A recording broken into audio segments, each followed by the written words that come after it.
वो आए शहर, ले आए खाद बीज। हाँ भाई, लेके तो आया हूँ, पर क्या कहूँ, महंगाई इतनी हो गई है कि समझ में नहीं आता है कि खेती करे कैसे। फसल भी अच्छी नहीं होती है, ये दवाइयाँ नहीं डालूँ तो कर्जा करके लाओ, कैसे भी लाओ, लाना तो पड़ेगा ही। और ये दवाई की दुकान का कर्जा तो ख़त्म होने का नाम नहीं लेता। लाना तो मुझे भी है, पर सब कुछ इतना महंगा है, कहाँ से लाऊं, किससे खरीदूं, किसके पास सही दामों में मिलेगा और क्वालिटी उत्पाद भी मिलेगा या नहीं। अपनी फसलों की सही दवाओं के लिए दूर दूर तक शहरों में जाना और दवाओं को लाना पड़ता है। फसलों के लिए दवाएं सही है या नहीं, ये जानकारी भी नहीं होती। फसलों की कटाई पर सही दाम मिलेंगे या नहीं, इन तमाम मुश्किलों से दूर होने के लिए आइए खेती बाड़ी केंद्र। खेती बाड़ी केंद्र एक ऑनलाइन सेवा केंद्र है जिससे आप अपने मोबाइल के द्वारा जुड़ सकते हैं, जहां आपको अपनी खेती के लिए सही प्रकार की दवाएं मिलेंगी, वो भी होलसेल मूल्य पर। वो सभी दवाएं सीधा निर्माता से लेकर आप तक पहुंचाते हैं, यानी कि बीच में होने वाले सारे खर्च की बचत आपकी जेब में। साथ ही साथ दवाओं को लाने और ले जाने की झंझट से भी छुटकारा। अपनी मुश्किलों को दूर करने के लिए आप खेती बाड़ी केंद्र पर एक मिस कॉल करें। खेती बाड़ी केंद्र का किसान मित्र आपसे तुरंत संपर्क करेगा और आपको सभी जरूरी जानकारी देगा। खेती बाड़ी केंद्र की फ्रेंचाइजी लेकर खेती बाड़ी मित्र बनिए और किसानों की सेवा कर देश की तरक्की में भागीदार बने। आज ही संपर्क करें नीचे दिए गए नंबर पर और खेती बाड़ी केंद्र से जुड़े। ये है खेती बाड़ी केंद्र ऐप। अच्छा, किसानों की सरदारी, उन्नत खेती बाड़ी। खेती बाड़ी केंद्र, देश के अन्नदाता की दुकान। प्रधानमंत्री ने कहा, कोविड-19 से निपटने में सरकार और जनता के संयुक्त प्रयासों से भारत की स्थिति कई देशों से बेहतर, रिकवरी रेट में भी हुआ इजाफा।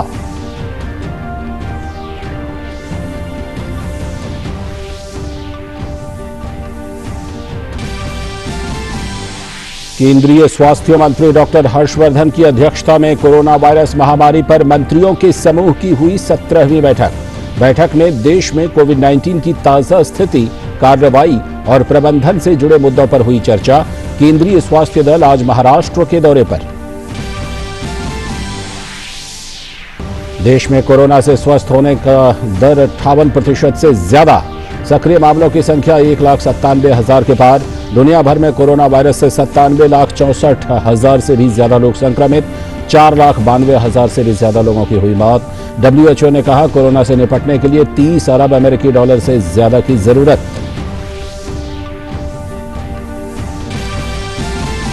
राष्ट्रपति ने दी बैंकिंग नियमन संशोधन अध्यादेश 2020 को मंजूरी। सहकारी बैंकों के बेहतर प्रबंधन और नियमन में मिलेगी मदद। जनता, निवेशकों और बैंकिंग व्यवस्था के हितों का होगा संरक्षण। स्वदेश में विकसित anti torpedo decoy system Maareech भारतीय नौसेना में शामिल। ये आने वाले टॉर्पीडो को खोजने, उसकी स्थिति का पता लगाने और बेअसर करने में है सक्षम। सरकार की मेक इन इंडिया पहल को बढ़ावा देते हुए नवीन प्रौद्योगिकी में आत्मनिर्भर बनने की देश के संकल्प को प्रोत्साहन। मैं हूं लाल चंद्र सिंह। देखते हैं खबरों को विस्तार से। प्रधानमंत्री नरेंद्र मोदी ने आज राजधानी दिल्ली से वीडियो कॉन्फ्रेंसिंग के जरिए श्रद्धेय डॉक्टर जोसेफ मारथोमा मेट्रोपॉलिटन की 90वीं जन्मदिवस समारोह में हिस्सा लिया। भारत और विदेश से मारथोमा चर्च के तमाम अनुयायियों ने इस कार्यक्रम में भाग लिया और इस अवसर पर अपने संबोधन में प्रधानमंत्री ने कहा कि सरकार ने लोगों और विकास के अनुकूल निर्णय को लेकर अर्थव्यवस्था से संबंधित मुद्दों को हल किया है। पीएम ने देश में आर्थिक मजबूती और समृद्धि सुनिश्चित करने के लिए आत्मनिर्भर भारत का भी आह्वान किया। The government of India has addressed both short-term and long-term issues relating to the economy. From the sea to space, from the farms to the factories, people-friendly and growth-friendly decisions have been taken. The call for Atmanirbhar Bharat, self-reliant India, will ensure economic strength and prosperity for every Indian. और PM ने कहा कि corona योद्धाओं की मदद से भारत मजबूती के साथ कोरोना से लड़ रहा है। उन्होंने कहा कि कुछ लोगों ने भारत पर कोरोना वायरस का बहुत गंभीर प्रभाव पड़ने की भविष्यवाणी की थी, लेकिन सरकार और जनता के समन्वित प्रयासों से भारत में कई अन्य देशों की तुलना में हालात काफी बेहतर हैं। You will be happy to know that, powered by our corona warriors, India is firmly fighting COVID-19.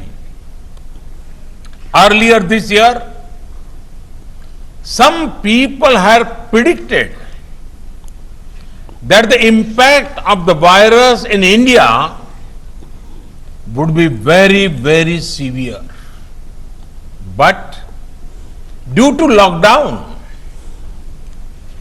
and many initiatives taken by the government, as well as a people-driven fight, India is much better place than many other nations. और इसके साथ ही प्रधानमंत्री ने लोगों से अब और अधिक सावधानी बरतने का आग्रह किया। उन्होंने सभी से मास्क पहनने, सामाजिक दूरी का पालन करने और भीड़ भाड़ वाले स्थानों से परहेज करने की अपील की। We have to be even more careful now. Wearing masks, social distancing, 2 गज की दूरी, avoiding crowded places, regular hand washing, these remains important. Doctor Joseph Mar Thoma ने कोरोना के खिलाफ केंद्र सरकार और राज्य सरकार के सामूहिक प्रयासों की सराहना की। इसके साथ ही उन्होंने स्वास्थ्य कर्मचारियों और पुलिस के प्रयासों को भी सराहा।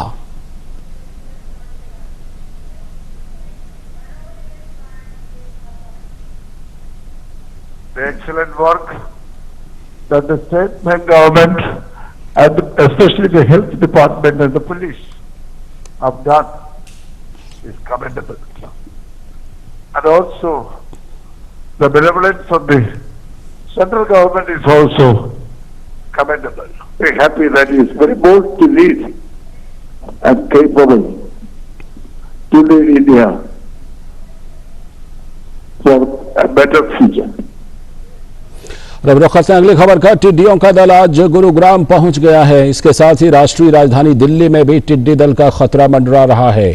गुरुग्राम के भीमगढ़ खेड़ी, राजेंद्र पार्क, सूरत नगर, लक्ष्मण विहार, दौलताबाग फ्लाईओवर पर टिड्डियों का दल मंडरा रहा है। फसलों के ऊपर टिड्डी दलों को मंडराते देखकर किसान परेशान हैं और उन्हें भगाने की कोशिशों में जुटे हैं। टिड्डियों का दल गुरुग्राम के शहरी इलाकों में भी पहुंच गया है।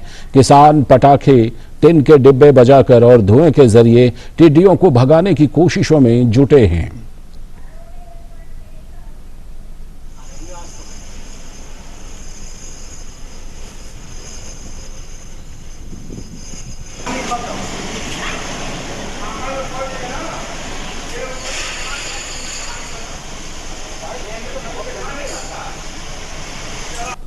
यूपी के पीलीभीत में संदिग्ध परिस्थितियों में नदी में तैरता मिला नवविवाहिता का शव। सूचना पर पहुंचे मायके पक्ष के परिजनों ने ससुराल वालों पर दहेज की खातिर हत्या कर शव फेंक देने का आरोप लगाया। सूचना पर पहुंची पुलिस ने शव को कब्जे में लेकर पोस्टमार्टम के लिए भेज दिया और परिजनों की तहरीर पर मुकदमा दर्ज कर आरोपी को गिरफ्तार कर लिया। फिलहाल पुलिस। अगली खबर, केंद्रीय स्वास्थ्य और परिवार कल्याण मंत्री डॉक्टर हर्षवर्धन की अध्यक्षता में कोविड-19 पर गठित उच्च स्तरीय मंत्री समूह की 17वीं बैठक हुई। मंत्री समूह को देश में कोविड-19 की ताजा स्थिति, कार्रवाई और प्रबंधन से अवगत कराया गया। बैठक में भारत और अन्य देशों की तुलनात्मक स्थिति को स्पष्ट करते हुए मंत्री समूह के समक्ष एक संक्षिप्त स्नैपशॉट प्रस्तुत किया गया। मंत्री समूह कोविड-19 पर काबू पाने के बचाव के उपायों के अलावा भविष्य में उठाए जाने वाले कदमों पर भी इस समूह में विचार किया गया। रिकवरी रेट 58% से भी ऊपर हो गया है और लगभग 5 लाख के करीब जो अब तक कोविड से भारत में मरीज प्रभावित हुए हैं, इसमें से लगभग 3 लाख मरीज ठीक होकर घर वापस चले गए हैं। और जो बचे हुए मरीज हैं उनमें से भी अधिकांश रोड टू रिकवरी पर है। आने वाले समय में वो घर वापस लौटेंगे। हमारा सारे दुनिया में अभी भी जो मोर्टालिटी फैटालिटी रेट है वो 3% के करीब है, जो सबसे कम है। हमारा जो ये लॉकडाउन के पहले जो डबलिंग रेट 3 दिन के करीब था, आज वो डबलिंग रेट 19 दिन के आसपास है। 85% हमारे देश में जो मरीज हैं वो 8 स्टेट्स से हैं और इसी प्रकार से जो अभी तक जो दुर्भाग्यपूर्ण मौतें हुई हैं उसका भी 87% वो हमारा इन्हीं 8 स्टेट्स में है। इस बीच स्वास्थ्य मंत्रालय के संयुक्त सचिव लव अग्रवाल के नेतृत्व में केंद्रीय स्वास्थ्य दल आज महाराष्ट्र के दौरे पर है। इससे पहले कल केंद्रीय दल ने अहमदाबाद का दौरा कर गुजरात में कोविड-19 की स्थिति की समीक्षा की। इस दौरे पर संयुक्त सचिव ने अधिकारियों और राज्य में चलाए जा रहे विशेष कोविड-19 वैन धन्वंतरी रथ के लोगों से बातचीत की। और केंद्रीय स्वास्थ्य मंत्रालय ने कोविड मरीजों के इलाज के लिए संशोधित क्लिनिक मैनेजमेंट जारी किया है। इसके तहत डेक्सामेथासोन को कोविड मरीज के इलाज के लिए एक विकल्प के तौर पर मंजूरी दी है। यह दवा स्टेरॉइड है।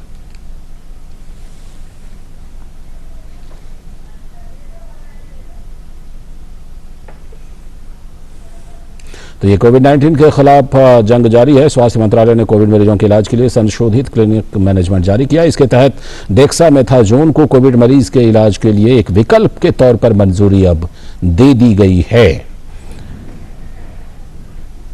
इस बीच इधर राष्ट्रीय राजधानी में कोरोना वायरस संक्रमण के बढ़ते मामलों के बीच रक्त संबंधी सर्वेक्षण सीरोलॉजिकल सर्वे आज से शुरू हो गया है। दिल्ली में 10 जुलाई तक करीब 20,000 लोगों की जांच की जाएगी। इस सर्वे के जरिए दिल्ली में कोविड-19 का व्यापक विश्लेषण किया जाएगा और वैश्विक महामारी से निपटने के लिए एक व्यापक रणनीति बनाने में भी ये सहायक होगा। केंद्रीय गृह मंत्रालय के सचिव अजय भल्ला के दिल्ली में कोरोना वायरस संबंधित विभिन्न निर्णयों के क्रियान्वयन की समीक्षा करने के एक दिन बाद ये घोषणा की गई थी। ये सभी निर्णय 21 जून को केंद्रीय गृह मंत्री अमित शाह की अध्यक्षता में की गई बैठक में लिए गए थे। गृह मंत्रालय के अनुसार सीरोलॉजिकल सर्वे एनसीडीसी और दिल्ली सरकार द्वारा मिलकर किया जाएगा। इससे संबंधित सभी दलों का प्रशिक्षण कल पूरा हो गया। सीरोलॉजी यानी एंटीबॉडी जांच समुदायों के बीच निगरानी रखने के लिए होती है। इससे कोरोना वायरस के खिलाफ प्रतिरोधी क्षमता के बारे में जानकारी मिल सकती है। और केंद्र सरकार कोरोना वायरस महामारी से निपटने के लिए राज्यों और केंद्र शासित प्रदेशों को हर संभव सहायता दे रही है। इसी कड़ी में केंद्र सरकार ने कोविड-19 पर नियंत्रण पाने के लिए दिल्ली सरकार को सहायता पहुंचाया है। केंद्रीय स्वास्थ्य और परिवार कल्याण मंत्रालय ने कहा है कि कोरोना वायरस महामारी पर नियंत्रण पाने के लिए आईसीएमआर ने दिल्ली में 12 प्रयोगशालाओं में 4,70,000 RT-PCR उपलब्ध कराए हैं। इसके साथ ही 1,57,000 RNA किट्स और 2,84,000 VTM मुहैया कराया गया है। कोरोना वायरस महामारी के अचानक वृद्धि को देखते हुए आईसीएमआर ने एंटीजन आधारित रैपिड परीक्षणों को भी मंजूरी दे दी है। इसके लिए दिल्ली सरकार को 50,000 एंटीजन रैपिड टेस्ट किट्स दी गई है। आईसीएमआर ने ये सभी परीक्षण किट्स दिल्ली सरकार को निःशुल्क प्रदान किए हैं। और अब बात वंदे भारत मिशन की, जिसके तहत एयर इंडिया की एक फ्लाइट आज पेरिस में फंसे हुए भारतीय नागरिकों को लेकर कोच्चि के लिए रवाना हुई। विमान में 4 नवजात शिशुओं के सहित 248 भारतीय नागरिक मौजूद हैं। ये सभी भारतीय यूरोप, लैटिन अमेरिका, आइसलैंड और कैरेबियन देशों में अलग अलग जगहों पर फंसे हुए थे। और विदेशों में फंसे हुए भारतीय नागरिकों को वापस लाने के लिए चलाया जा रहा ऑपरेशन समुद्र सेतु का अगला चरण जोरों पर है। इसी कड़ी में भारतीय नौसेना का जहाज INS जलाश्व आज ईरान से 687 भारतीय नागरिकों को लेकर तूतीकोरिन पहुंचेगा। जहाज पर चढ़ने से पहले सभी यात्रियों का मेडिकल चेकअप किया गया। समुद्र यात्रा के दौरान यात्रियों को सभी बुनियादी और चिकित्सकीय सुविधाएं प्रदान की गई हैं। ये भारतीय नौसैनिकों द्वारा समुद्र सेतु कार्यक्रम के तहत पड़ोसी देश से भारतीय नागरिकों को वापस लाने की 6ठी यात्रा है। भारतीय नौसेना समुद्र सेतु के तहत अभी तक विदेशों में फंसे हुए 3,992 भारतीय नागरिकों को स्वदेश ला चुकी है। भारत में कोरोना वायरस संक्रमण के एक दिन में सर्वाधिक 18,552 नए मामले सामने आने के बाद आज संक्रमित लोगों की कुल संख्या 5,08,953 हो गई और 384 और लोगों की मौत हो जाने के बाद मृतकों की संख्या बढ़कर 15,685 हो गई है। देश में कोरोना वायरस संक्रमण के मामले 1 लाख तक पहुंचने में 110 दिन का समय लगा, जबकि 27 जून को 5 लाख का आंकड़ा छूने में मात्र 39 और दिन लगे। ये लगातार चौथा दिन है जब संक्रमण के 15,000 से भी अधिक मामले रोजाना सामने आए हैं। देश में 1 जून से लेकर 27 जून तक 3,18,418 नए मामले सामने आए हैं। देश में 1,97,387 संक्रमित लोगों का उपचार चल रहा है और 2,95,880 लोग स्वस्थ हो चुके हैं। मरीजों के स्वस्थ होने की दर करीब 58.13% है। भारतीय आयुर्विज्ञान अनुसंधान परिषद यानी ICMR के अनुसार 26 जून तक कुल 79,96,707 नमूनों की जांच की गई, जिनमें से शुक्रवार को एक दिन में सबसे ज्यादा 2,20,479 नमूनों की जांच की गई है। अगली खबर, प्रधानमंत्री नरेंद्र मोदी रविवार को यानी कि कल सुबह 11 बजे मन की बात कार्यक्रम के जरिए देश की जनता से संवाद करेंगे। ये मन की बात कार्यक्रम का 66वां एपिसोड होगा। इस कार्यक्रम को ऑल इंडिया रेडियो और दूरदर्शन के सभी चैनलों पर प्रसारित किया जाएगा। इसके साथ ही आकाशवाणी, DD न्यूज, PMO और सूचना एवं प्रसारण मंत्रालय के YouTube चैनलों पर भी इसे लाइव प्रसारित किया जाएगा। हिंदी प्रसारण के बाद AIR इसे तत्काल क्षेत्रीय भाषाओं में भी प्रसारित करेगा। क्षेत्रीय भाषाओं में इसे शाम 8 बजे फिर से प्रसारित किया जाएगा। आज की एक और बड़ी खबर, बैंकों में निवेशकों के हितों की सुरक्षा को ध्यान में रखते हुए राष्ट्रपति ने बैंकिंग नियमन संशोधन अध्यादेश 2020 को मंजूरी दे दी है। सहकारी बैंकों के बेहतर प्रबंधन और नियमन के मकसद से इस अध्यादेश को लाया गया है। इस अध्यादेश के तहत निवेशकों के हितों का ध्यान रखा गया है और बैंकों में बेहतर शासन को प्रमुखता दी गई है। हालांकि ये संशोधन उन कोऑपरेटिव सोसाइटीज पर लागू नहीं होंगे जिनका प्राथमिक लक्ष्य कृषि विकास के लिए दीर्घावधि वित्तीय सहायता देना है और जो बैंक शब्द का प्रयोग नहीं करते। इस अध्यादेश के जरिए सहकारी बैंकों के लिए लागू बैंकिंग नियमन एक्ट 1949 में संशोधन किए गए हैं। इन संशोधनों से राज्यों की कोऑपरेटिव कानूनों के तहत कोऑपरेटिव सोसाइटीज के राज्य रजिस्ट्रारों के वर्तमान अधिकारों पर कोई प्रभाव नहीं पड़ेगा। इस अध्यादेश के जरिए बैंकिंग नियमन कानून के खंड 45 में भी संशोधन होगा, जिसके तहत जनता, निवेशकों और बैंकिंग व्यवस्था के हितों के संरक्षण के लिए योजना तैयार की जा सकेगी। इससे बैंकों में वित्तीय व्यवस्था में बाधा डाले बिना बेहतर प्रबंधन बनाए रखने पर भी जोर दिया गया है। और फिलहाल इस बुलेटिन में इतना ही। ओ काका, हुआ है शहर, ले आए खाद बीज? भाई लेके तो आया हूँ, पर क्या कहूँ, महंगाई इतनी हो गई है कि समझ में नहीं आता है कि खेती करे कैसे। फसल भी अच्छी नहीं होती है, ये दवाइयाँ नहीं डालूँ तो कर्जा करके लाओ, कैसे भी लाओ, लाना तो पड़ेगा ही। और ये दवाई की दुकान का कर्जा तो ख़त्म होने का नाम नहीं लेता। लाना तो मुझे भी है, पर सब कुछ इतना महंगा है, कहाँ से लाऊं, किससे खरीदूं, किसके पास सही दामों में मिलेगा और क्वालिटी उत्पाद भी मिलेगा या नहीं। अपनी फसलों की सही दवाओं के लिए दूर दूर तक शहरों में जाना और दवाओं को लाना पड़ता है। फसलों के लिए दवाएं सही है या नहीं, ये जानकारी भी नहीं होती।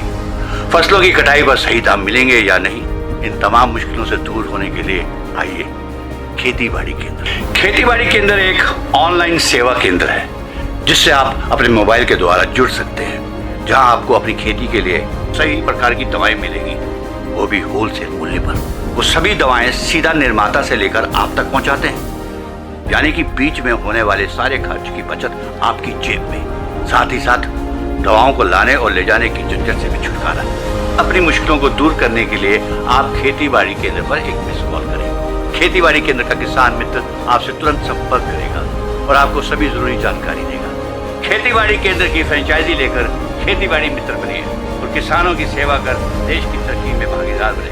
आज ही संपर्क करें नीचे दिए गए नंबर पर और खेती बाड़ी केंद्र से जुड़े। ये है खेती बाड़ी केंद्र ऐप। अच्छा, किसानों की सरदारी, उन्नत खेती बाड़ी। खेती बाड़ी केंद्र, देश के अन्नदाता की दुकान।